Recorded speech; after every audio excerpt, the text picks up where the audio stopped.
Assalamualaikum warahmatullahi wabarakatuh. Halo semua, perkenalkan kami dari kelompok 3 akan mempresentasikan tentang perbedaan ekspresi marah antara suku Minang dan suku Jawa.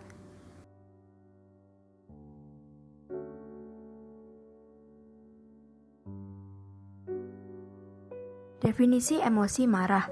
Dalam pandangan ilmu psikologi, manusia merupakan makhluk yang memiliki emosi. Menurut James pada tahun 1999, emosi adalah keadaan jiwa yang menampakkan diri dengan sesuatu perubahan yang jelas pada tubuh. Salah satu bentuk emosi adalah marah. Perasaan marah yang muncul pada orang bisa karena berbagai alasan, dari yang sepele hingga yang menyakiti kita, seperti marah karena orang lain menghina kita, atau marah pada diri sendiri ketika kita merasa tidak bisa menyelesaikan masalah.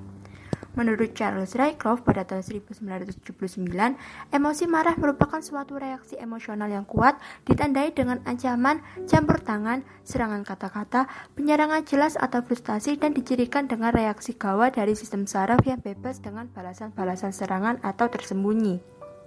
Blackburn dan Davidson pada tahun 1994 menyatakan bahwa emosi marah sebagai suatu emosi yang memiliki ciri-ciri aktivitas sistem saraf simpatik yang tinggi dan adanya perasaan tidak suka yang kuat yang disebabkan adanya kesalahan yang mungkin nyata salah atau mungkin pula tidak. Sebagian peneliti meyakini bahwa ekspresi wajah bersifat universal.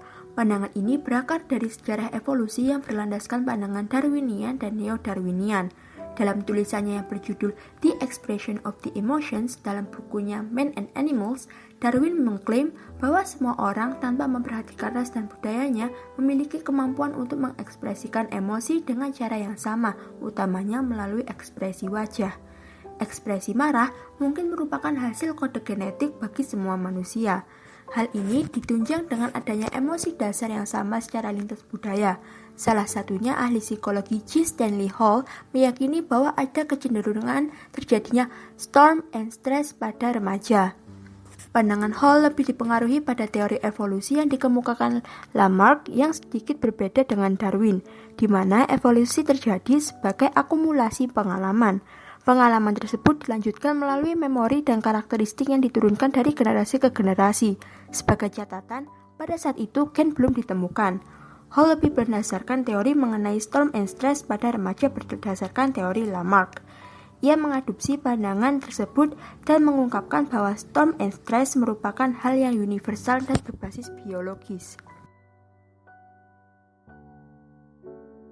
Budaya Minangkabau memberikan aturan-aturan tertentu kepada setiap masyarakatnya dalam mengekspresikan emosinya. Seperti pada budaya mereka terdapat aturan yang mengatur keseimbangan yang harmonis dan disebut sebagai raso jopareso. Artinya, segala sesuatu harus ditimbang dengan ukuran perasaan yang sama dan dengan penilaian yang adil. Dari istilah tersebut terdapat dua hukum, yaitu rasa sakit dan rasa senang. Sedangkan pada masyarakat suku Jawa memiliki beberapa prinsip yang selalu dipegang dalam setiap melakukan hubungan interpersonal, di antaranya prinsip rukun atau harmonis yang mengutamakan hubungan baik antar manusia dengan mencegah berkelahi terbuka, penuh penghormatan terhadap sesama, gotong royong, tenggang rasa atau tepo seliro, dan ramah tamah penuh kelembutan. Masyarakat Jawa juga dikenal memiliki aturan yang baku dalam penggunaan bahasa, tutur kata, dan etika. Misalnya ketika orang yang lebih muda berbicara dengan orang yang jauh lebih tua, maka orang yang lebih muda harus menggunakan bahasa kromo inggil sebagai penghormatan terhadap orang yang lebih tua. Pada suku Minangkabau, untuk hukum rasa sakit, mereka memakai istilah hukum pijak jangek, sakit di awak, sakit di urang. Artinya seperti mencubit kulit di mana kita dan mereka akan sama-sama merasakan sakit. Maknanya, janganlah kita memperlakukan seseorang dengan buruk karena kita akan merasakan sakit ketika mendapatkan perlakuan yang sama. Sedangkan untuk hukum rasa senang, mereka memakai istilah lamak de awak katujuh de urang. Artinya, setiap kesenangan yang kita lakukan alangkah baiknya disukai pula oleh orang lain. Oleh karena itu, budaya Minangkabau mengikat setiap individunya untuk memikirkan terlebih dahulu setiap tindak tanduk yang akan dilakukannya. Kemudian dalam budaya Jawa, orang harus berbicara perlahan-lahan dan halus dapat mungkin menyembunyikan perasaan asli sebagai bentuk pengejawantahan dari prinsip isin dan sungkan. Prinsip tersebut menuntun agar semua lapisan masyarakat Jawa pada semua golongan usia, remaja dan dewasa senantiasa mengontrol dorongan-dorongan diri sendiri. Semakin individu mampu mengontrol dorongan-dorongan emosinya dan semakin menguasai tata krama pergaulan, maka semakin dianggap dewasa dan diakui sebagai anggota masyarakat Jawa. Marah merupakan salah satu emosi dasar yang dimiliki oleh manusia dan merupakan hal yang normal dan sehat yang dimiliki oleh setiap individu. Hanya saja, masih banyak individu yang kurang dapat mengekspresikan emosi marah mereka dengan baik, sehingga melakukan tindakan yang tidak dapat diterima oleh masyarakat sosial. Contohnya pembunuhan, tawuran, dan lain sebagainya. Dan pelaku tindakan tersebut tidak dapat melakukan pencegahan. Hal ini disebut dengan kebutaan emosi atau emotional illiterate.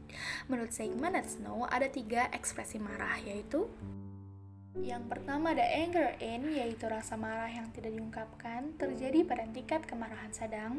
Yang kedua ada anger out, yaitu rasa marah yang diungkapkan secara spontan seperti teriakan, pukulan, dan lain sebagainya, terjadi pada tingkat kemarahan tinggi. Yang ketiga ada mood incongruent speech, yaitu rasa marah yang diekspresikan dengan lembut dan terjadi pada tingkat kemarahan rendah. Selanjutnya adalah teori mengenai konteks pengekspresian marah yang dipengaruhi oleh budaya adalah teori mengenai pengendalian diri. Menurut teori ini, sebelum individu mengekspresikan kemarahan, maka diri individu akan melakukan proses kognitif yang memiliki 3 ciri, yaitu aspek emosi dan kognitif saling berkaitan, kemudian memunculkan pemikiran mengenai tujuan, keterampilan, self-verifikasi, dan mempengaruhi self-evaluation. Selanjutnya, keadaan dan situasi yang berbeda mengaktifkan bagian tertentu dari seluruh sistem kepribadian. Yang akibatnya adalah, dari aktifnya bagian tertentu, maka respon yang dihasilkan akan berbeda pada setiap kejadian. Namun, hal tersebut tergantung oleh bagaimana individu tersebut mengendalikan diri. Berdasarkan hasil penelitian yang dilakukan oleh Suciati dan Agung tahun 2016, didapat data bahwa suku Minangkabau memiliki tingkat ekspresivitas yang tinggi dalam menunjukkan emosinya, dibandingkan dengan beberapa suku lainnya termasuk suku Jawa. Terdapat beberapa faktor yang mempengaruhi pengungkapan ekspresi emosi ini, diantaranya yang pertama adalah faktor budaya. Sebagaimana dijelaskan dalam penelitian tersebut, Suciati dan Agung menekankan pendapat dari King bahwasannya terdapat apa yang disebut dengan cultural display rules, yaitu standar atau norma sosial budaya yang mengatur bagaimana emosi-emosi selayaknya diungkapkan. Kemudian dalam kajian literaturnya didapat pula bahwa menurut Wijayanti dan Nurwiyati, orang Jawa akan cenderung dengan lapang dada dan terbuka menerima apapun yang terjadi pada diri mereka. Dan juga karena adanya perbedaan status sosial yang jelas dalam budaya Jawa, menimbulkan terbatasnya kebebasan dalam mengungkapkan emosi. Kemudian dari hasil studi lapangan lain yang dilakukan oleh Merullah dan Hermaleni dalam mengukur beberapa aspek kemarahan, diantaranya yaitu aspek anger in dan anger out pada mahasiswa, ditemukan hasil bahwa mahasiswa yang berasal dari Jawa Tengah lebih mampu dalam menyembunyikan emosi marah mereka dibandingkan dengan mahasiswa yang berasal dari Sumatera Barat, di mana mereka lebih mampu dalam mengekspresikan emosi marah. Disertakan dengan pendapat peneliti terdahulu yaitu Suseno pada tahun 1985 yang menyatakan sejatinya masyarakat Jawa cenderung tidak mengungkapkan emosinya secara terbuka, terutama emosi negatif, demi menjaga kerukunan dan keharmonisan hubungan dengan lingkungan sekitar karena perbuatan tersebut dipandang tidak etis dan sopan yang dapat menimbulkan konflik.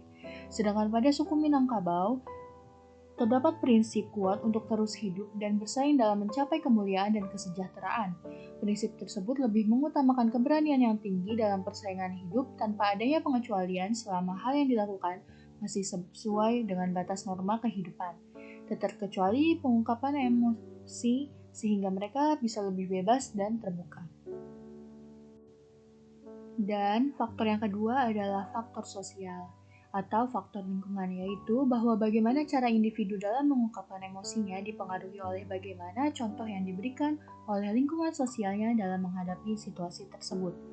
Sehingga pada akhirnya setiap individu akan memiliki cara pengungkapan emosi yang berbeda karena mereka mengaplikasikan hal yang mereka lihat dan pelajari dari lingkungan tempat mereka lahir, tinggal, dan tumbuh. Kesimpulan pada perbedaan ekspresi marah pada suku Minangkabau dan juga suku Jawa yaitu pada suku Minang, hukum dan prinsip yang dipegang oleh masyarakat suku Minangkabau tidak mengatur bagaimana emosi masyarakat harus ditekan ke dalam diri sendiri, akan tetapi justru harus diungkapkan, sehingga ketika marah, masyarakat Minangkabau cenderung untuk menunjukkan ekspresi marah yang seharusnya seperti nada bicara yang meninggi, alis yang menukik, dan juga lain sebagainya. Sedangkan dalam suku Jawa terdapat prinsip yang mengutamakan hubungan baik antar manusia. Prinsip-prinsip tersebut yang membuat masyarakat suku Jawa harus menyembunyikan perasaan asli sebagai pengejauhan tahan dari prinsip-prinsip tersebut. Akhirnya, saat merasakan emosi marah, masyarakat suku Jawa akan cenderung untuk menutupi ekspresi tersebut. Meskipun sebelumnya kelompok kami menyebutkan hasil penelitian yang menunjukkan data bahwa terdapat perbedaan signifikan antara masyarakat suku Minangkabau dan juga suku Jawa dalam mengekspresikan emosi mereka, namun pada penelitian yang dilakukan oleh Sulaiman pada tahun 2019 memperlihatkan bahwa saat ini sebanyak 51,2% responden yang merupakan masyarakat asli Indonesia mengekspresikan emosi marah mereka dengan ekspresi pasif seperti diam, mengacuhkan, menangis, dan sebagainya. Sedangkan sebanyak 21,3% mengekspresikan emosi marah mereka dengan aktif verbal negatif, 10,2% menggunakan bahasa tubuh, 9,4% menggunakan verbal positif, 4,3% mengekspresikan secara agresif, dan 0,8% dengan ekspresi yang religius. Meskipun penelitian tersebut tidak dapat menjadi sebuah tumpuan, tetapi dari hasil penelitian ini dapat dilihat bahwa saat ini masyarakat Indonesia sudah tidak terlalu memiliki perbedaan budaya dalam hal pengekspresian emosi marah.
Demikian presentasi yang dilakukan oleh kelompok kami. Jika ada kekurangan mohon dimaafkan. Terima kasih atas perhatiannya. Wassalamualaikum warahmatullahi wabarakatuh.